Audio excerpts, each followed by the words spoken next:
And good morning, everyone.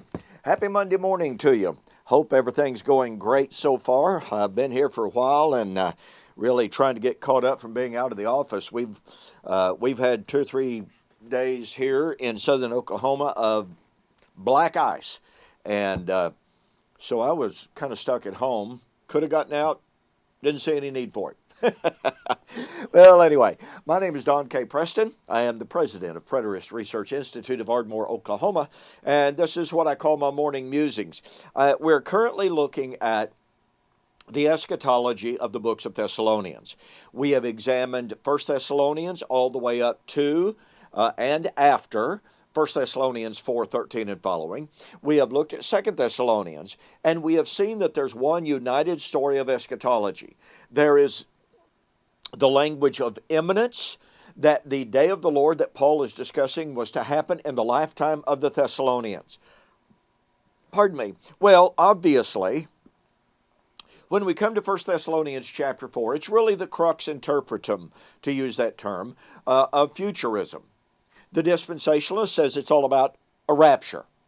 The amillennialist and postmillennialist say that 1 Thessalonians chapter 4, 13 and following, is about the end of time, or the end of the Christian age, the end of the current Christian age, the end of human history is another way that they put it.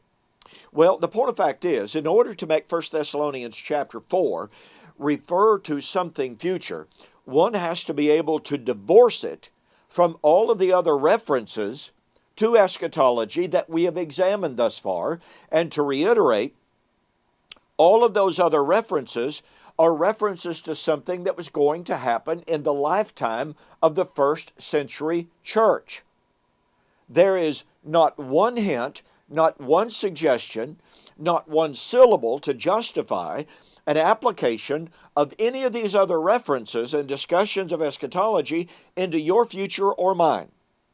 Okay, then what then is the basis for divorcing all of these other discussions from the discussion of 1 Thessalonians chapter 4? Now, is it theoretically possible? Well, of course it is.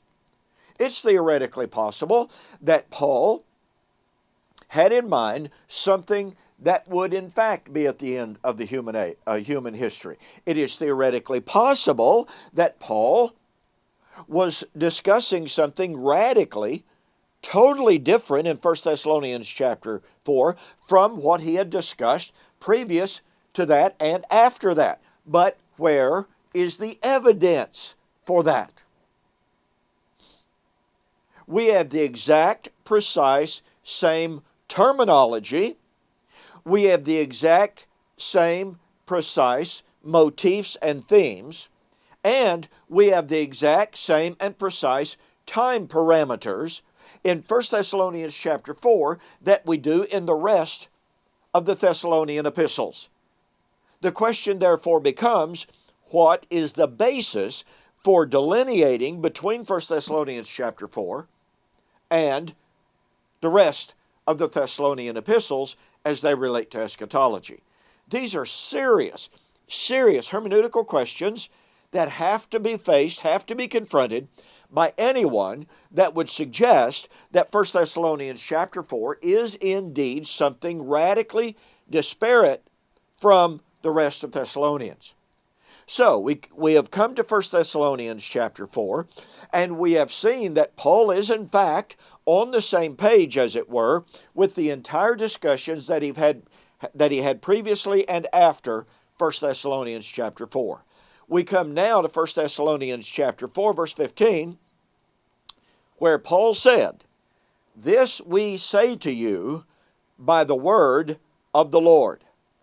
I want to tell you, folks, this is absolutely critical. There are essentially two views taken of this.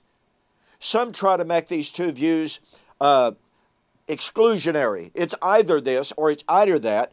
I don't believe that it's an either or. The first view is Paul saying, okay, folks, I'm giving you revelation from the Lord, inspired by the Holy Spirit. Okay, fine. Others take the view that Paul is saying, I am reminding you of what Jesus said when he was here on earth in his ministry. I am reminding you of this by inspiration of the Holy Spirit. Now, my suggestion is that we have a conflation of both ideas. Paul's not giving us brand new revelation. Now, if you're going to say Paul is giving brand new revelation, then you're going to have to find a way to divorce what Paul says from all other discussions of eschatology that he will make afterwards. I won't discuss that here. So, if we combine those two concepts, i.e., Paul is saying, I, through inspiration of the Holy Spirit, am giving you the word of the Lord, i.e., that word of the Lord.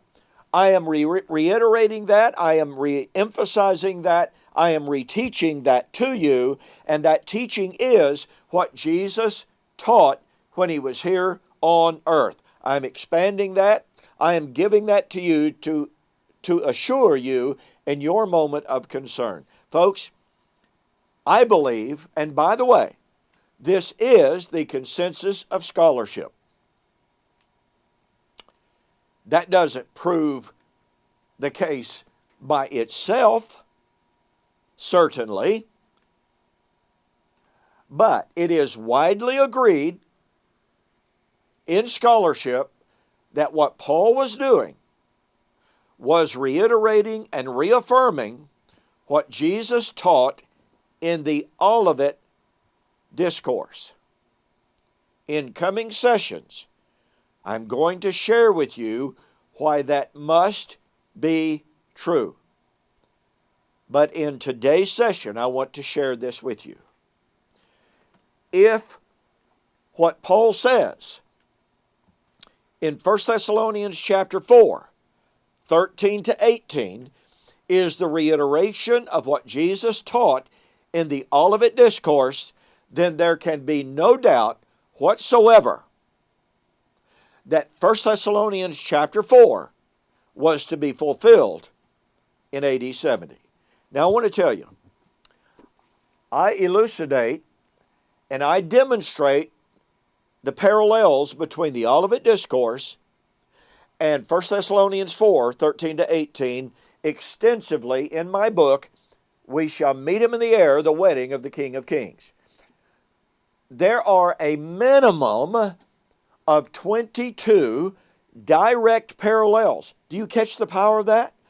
22. Now, I'm not talking about some vague, generic parallels. I'm talking specific, verbal, thematic, motival, temporal parallels between the Olivet Discourse and 1 Thessalonians chapter 4. And those parallels established, let me reiterate, it proves beyond a shadow of a doubt 1 Thessalonians 4 was fulfilled in AD 70. Go to my website, eschatology.org, BibleProphecy.com. Order a copy of We Shall Meet Him in the Air, the Wedding of the King of Kings. Mention that you saw the offer on YouTube or Facebook, and I'll refund your shipping. Hey, get a copy of the book. It will blow your mind. Okay, looking forward to being with you on the flip side. Lord willing, we'll see you tomorrow.